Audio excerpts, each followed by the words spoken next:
Bismillahirrahmanirrahim. Assalamualaikum warahmatullahi wabarakatuh.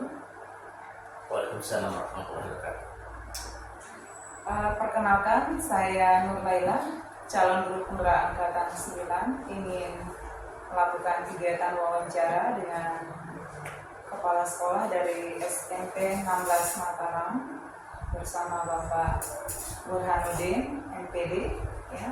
Ingin melakukan wawancara tentang dilema etika untuk memenuhi tugas pendidikan guru penggerak. Selamat pagi. Selamat pagi Bu Nurlela. Mohon maaf sebelumnya, saya berniat ingin mewawancarai Bapak tentang tugas pendidikan guru penggerak saya, Pak, tentang dilema etika, ya. Apakah Bapak sudah siap? Insya Allah sebisanya Bu Nurlela ya. Terima kasih sebelumnya, Pak. Pertanyaan pertama ini, selama ini ya, mungkin sebelumnya Bapak sudah pernah mendengar ya istilah dilema etika. Iya sudah. Alhamdulillah. Yang Bapak tahu tentang dilema etika itu seperti apa, Pak? Jadi dilema etik itu ya kita pengambilan keputusan yang terkait dengan dilema etis ya. Jadi apabila kasus yang kita hadapi itu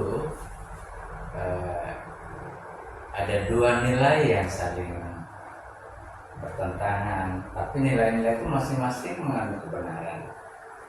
Kemudian itu dilema etika.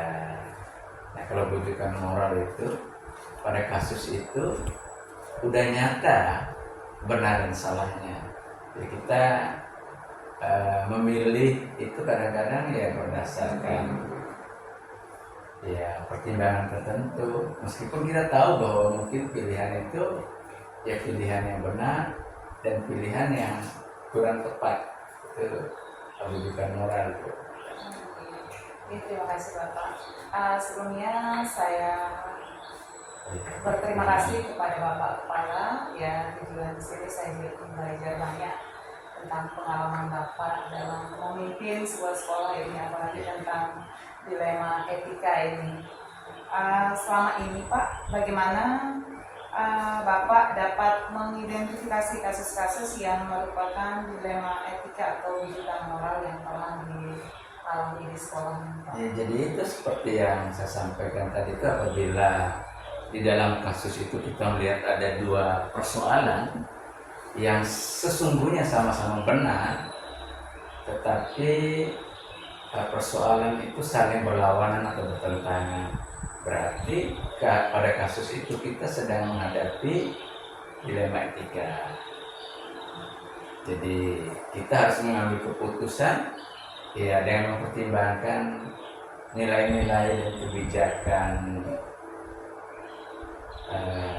yang di skala prioritas. Nah, kemudian yang kalau pada kasus itu kita sudah melihat persoalan yang nyata-nyata ini sesuatu yang benar dan sesuatu yang salah, itu berarti kita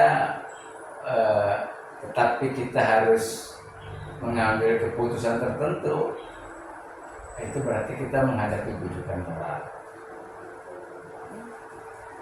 Terus selama ini bagaimana Anda menjalankan pengambilan keputusan di sekolah Bapak, terutama untuk kasus-kasus di mana ada dua kepentingan ya, yang sama-sama benar atau sama-sama mengandung nilai kebaikan? Ya, jadi kalau mekanisme yang kami bangun di sekolah itu ya, yang pertama-tama proses pengambilan keputusan itu dilakukan secara musyawarah. Jadi kita melibatkan komponen atau orang-orang yang terlibat di dalamnya itu biasanya kita melakukan rapat gelar kasus. Nah, setelah kita melakukan rapat gelar kasus itu, kita akan mempertimbangkan nilai-nilai kebajikan atau standar moral yang menjadi kesepakatan di sekolah kita. Dan yang ketiga, keputusan yang kita ambil itu harus kita memperhatikan asas kemanfaatannya bagi masa depan. Berarti yang tadi itu langkah-langkahnya kan? Itu prosesnya. Jadi kan prosesnya itu dilakukan secara musyawarah. Kemudian standar rujukannya adalah standar moral atau nilai-nilai kebajikan yang disepakati di sekolah. Ya tentu dalam konteks ini wujudnya berupa visi misi dan aturannya di sekolah. Dan yang ketiga, kita mempertimbangkan asas kemanfaatan bagi masa depan. Nah itu ini. Terus langkah-langkah atau prosedur seperti Oke, langkah-langkahnya yang pertama, kalau kita menghadapi kasus yang baik dilema etik maupun rujukan moral, pertama-tama yang kita lakukan itu adalah melakukan observasi ya atau pendalaman terhadap kasus itu. Nah, dengan melibatkan kita observasi pada orang-orang yang terlibat di dalamnya.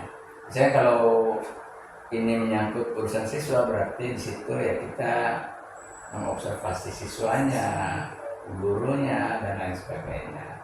Nah, yang langkah kedua, kita mengobservasi atau mengamati orang-orang yang menyaksikan. Kalau yang pertama tadi orang yang terlibat. Kalau ini orang tidak terlibat tapi menyaksikan peristiwa itu atau tahu peristiwa itu. Itu langkah kedua. Nah, langkah ketiga baru kita melakukan gelar